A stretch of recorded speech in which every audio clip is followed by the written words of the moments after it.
क्या आपके साथ कभी ऐसा हुआ है कि आप कोई काम करने में मसरूफ़ हों और उसे अच्छे तरीके से कर रहे हों, कोई भी मेंटल एक्टिविटी या कोई फिज़िकल एक्टिविटी, और फिर अचानक आपको ऐसा लगे जैसे आपकी बॉडी की एनर्जी कम हो गई है, आपका स्ट्रेच करने का दिल चाह रहा है या आपको अंगड़ाई आ रही है। ऐसी सिचुएशन में मैं और आप क्या करते हैं? हम फौरी तौर पे चाय, कॉफ़ी या किसी इसी किस्म के स्टिमुलेंट से अपने आप को दोबारा एक्टिव, रिवाइटलाइज़, री एनर्जाइज़ करने की कोशिश करते हैं। चाहते हैं कि ये जो नींद का एक झोंका आ रहा है, ये दूर हो जाए। ऐसा ही करते हैं ना? लेकिन अगर मैं आपसे ये कहूँ कि ऐसा करके हम अपनी बॉडी के एक नेचुरल फिनोमेना को डिस्टर्ब कर रहे होते हैं, जिसके लॉन्ग टर्म इफ़ेक्ट्स कोई बहुत अच्छे नहीं होते। अस्सलामुअलैकुम, कैसे हैं आप लोग? I am sure you must be doing great. दोस्तों, क्या आपको ऐसा लगता है कि आप बहुत ज़्यादा एक्सर्शन, बहुत ज़्यादा एफर्ट कर रहे हैं अपनी परफॉर्मेंस, अपने काम को लेके?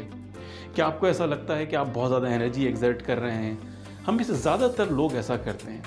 We invest long hours, compromise on our health, ताकि हमारी परफॉर्मेंस, हमारी प्रोडक्टिविटी, हमारा काम ज़्यादा से ज़्यादा अच्छा हो सके। लेकिन अगर मैं आपसे ये कहूँ कि हमारी बॉडी में एक नेचुरल फिनोमेना ऐसा है जो हमारी प्रोडक्टिविटी और हमारे एनर्जी लेवल्स को ठीक ठाक इंक्रीज़ कर सकता है अगर हम उसे सही तरह इस्तेमाल करें तो। जी हाँ, इस फिनोमेना को अल्ट्रेडियन रिदम्स कहा जाता है और ये वीडियो इसी फिनोमेना के हवाले से है। अल्ट्रेडियन रिदम हमारी बॉडी में रोनुमा होने वाले ऐसे नेचुरल साइकिल्स होते हैं जिनमें पीक्स ऑफ अलर्टनेस होती है और उसके बाद एक नेचुरली ट्रफ्स आते हैं ऑफ फटीग, रिलैक्सेशन या थकन के। इन साइकिल्स से हमारी बॉडी नेचुरली दिन में कई दफ़ा गुजरती है। अगर इन साइकिल्स को समझ लिया जाए तो हम इन साइकिल्स से बेइंतहा फ़ायदा उठा सकते हैं, अपनी एनर्जी, प्रोडक्टिविटी और परफॉर्मेंस को बेइंतहा बेहतर कर सकते हैं।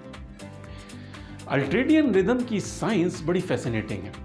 हमारी बॉडी का जो इंटरनल क्लॉक है, जो हमारे सोने, उठने, जागने, दोबारा सोने के साइकिल को रेगुलेट करता है, जिसको कार्केडियन रिदम कहते हैं, वही क्लॉक अल्ट्रेडियन रिदम्स को भी रेगुलेट करता है।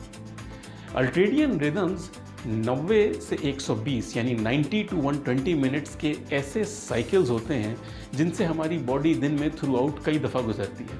हर 120 मिनट्स के साइकिल में 90 मिनट्स ऐसे होते हैं जहां हमारी बॉडी अलर्टनेस, परफॉर्मेंस और फिर पीक परफॉर्मेंस पे जाती है और उसके बाद नेक्स्ट 20 मिनट्स के लिए एक डाउन शिफ्ट यानी फटीग, रेस्ट और रिकवरी के फेज़ में आती है। अल्ट्रेडियन रिदम्स हमारी बॉडी की, हमारी कॉग्निशन की एक्टिविटी को बड़े तरीक़ों से मुतासिर करते हैं और एक बड़ी वाइड रेंज ऑफ एक्टिविटी को मुतासिर करते हैं। मिसाल के तौर पे हमारी शॉर्ट टर्म मेमोरी, हमारी लॉन्ग टर्म मेमोरी, हमारा कॉग्निशन, हमारी हैंड और आई बॉडी कोऑर्डिनेशन, हमारी physical activity, athletic ability.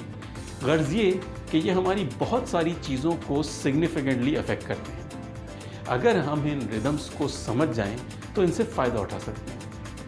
Normally जैसे ही हमारी बॉडी ये डाउन शिफ्ट लगाती है और उसे एक थकन का एहसास होता है या उसे एक स्ट्रेचिंग की, अंगड़ाई की फील होती है, यही वो लम्हा होता है जब हम हमेशा अपने आप को चाय, कॉफ़ी या दूसरे इस किस्म के स्टिमुलेंट्स के ज़रिए एक्टिव करने की कोशिश करते हैं, जबकि ऐसा करके हम बॉडी के इस नेचुरल फिनोमेना को बुरी तरह डिस्टर्ब कर रहे होते हैं। जब ये चीज़ हम बार बार करते हैं तो ओवर टाइम ये नेचुरल फिनोमेना इस कदर डिस्टर्ब हो जाता है कि फिर अल्ट्रेडियन रिदम अल्टीमेटली एक बैकग्राउंड स्ट्रेस में तब्दील हो जाता है, यानी हम एक मुसलसल बैकग्राउंड स्ट्रेस अपने अंदर कैरी कर रहे होते हैं। अल्ट्रेडियन रिदम को, साइंस को इस्तेमाल करना कोई ज़्यादा कॉम्प्लिकेटेड नहीं है।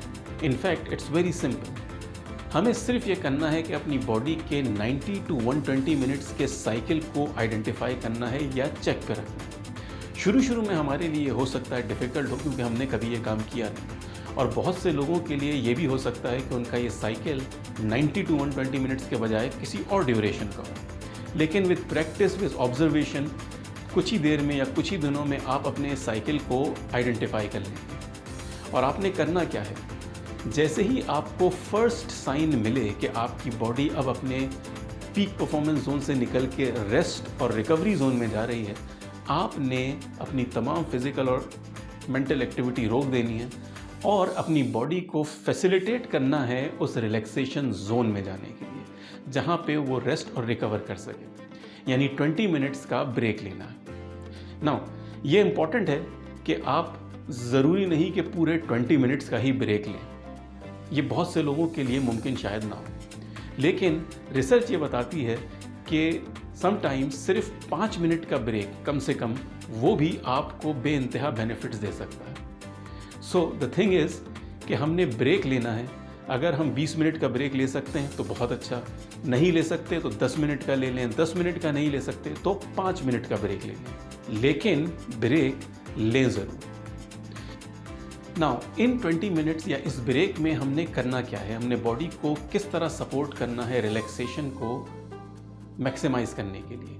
हम 4 चीज़ें कर सकते हैं। नंबर 1, हम डीप ब्रीदिंग के थ्रू अपनी बॉडी को हेल्प कर सकते हैं रिलैक्स होने में और री एनर्जाइज होने में।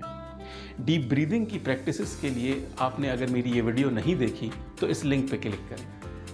नंबर 2, हम इस ब्रेक में क्रिएटिव विजुअलाइजेशन कर सकते हैं, यानी अपने तसव्वुर में, अपने तख़य्युल में ऐसी जगह के बारे में सोच सकते हैं जो बड़ी रिलैक्सिंग हो, ऐसी मेमोरी के बारे में सोच सकते हैं जहां हम कभी बहुत ज़्यादा रिलैक्स हुए हों, या किसी खुशगवार मेमोरी के बारे में सोच सकते हैं। नंबर 3, हम इस ब्रेक में किसी न किसी किस्म की कोई मेडिटेशन, कोई मराक़बा कर सकते हैं।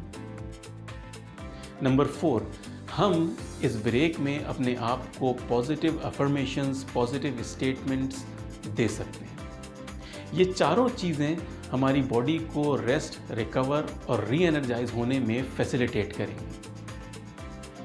जब हम ये काम रेगुलरली करेंगे तो कुछ ही दिन में आप देखेंगे कि विद अ 5 मिनट ब्रेक आपकी एनर्जी, आपकी प्रोडक्टिविटी अचानक बहुत बढ़ जाती है। अगर आप दिन में मल्टीपल टाइम्स ये एक्सरसाइज कर सकते हैं तो बहुत अच्छा, लेकिन अगर नहीं कर सकते तो एटलीस्ट दिन में 2 से 3 दफ़ा मेक श्योर करें कि आप 5 से 10 मिनट की ब्रेक लाजमी लें। अगर नहीं ले सकते तो कम से कम दिन में 1 दफ़ा ये ब्रेक लाजमी लें।